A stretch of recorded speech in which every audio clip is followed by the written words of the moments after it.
Timonium United Methodist Church often studies a book during the period of Lent, and it usually is mostly self-study.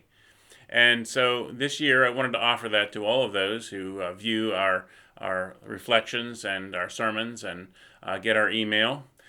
The book that I've chosen is the book of Luke.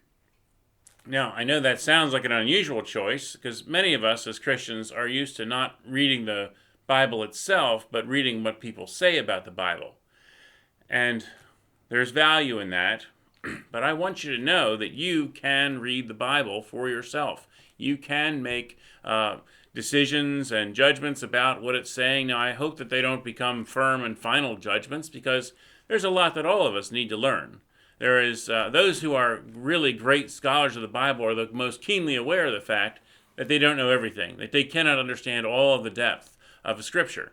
But we can make progress. We can find things that are valuable for us. And so I challenge all of us to, during the period of Lent, which begins on Ash Wednesday and then goes through Easter morning, to read the Gospel of Luke. And I've put out a plan of what to read.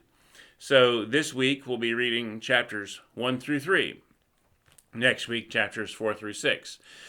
Now, the way we can do this as a study together, if you get this video on Facebook, well, I'll be putting out every week on Facebook a question, not necessarily a video, maybe, but something that where you can respond with your reflections on the readings of the week or the questions that I've directed you to.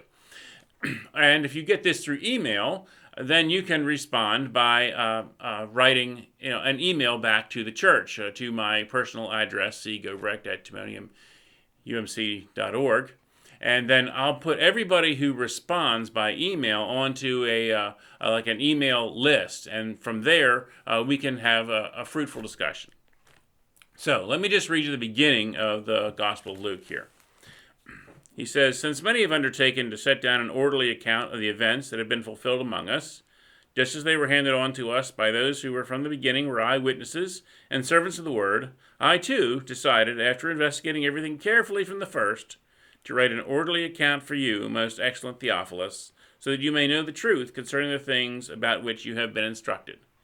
So we're told by Luke that he is not an eyewitness, that he is relying on eyewitnesses, that he has done research, that he has studied, he has gone back to the Holy Land, he's done his best to try to figure out as much as he could about this Jesus and then to put it down in an orderly account so that Theophilus and anyone who might read it, including us today, might benefit by his work in studying who Jesus was and by gaining knowledge therein.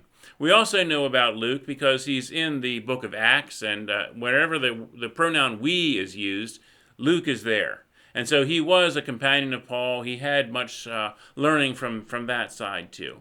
So as we go forth into this journey of Lent, let us look into the Gospel of Luke and let us reflect and study together.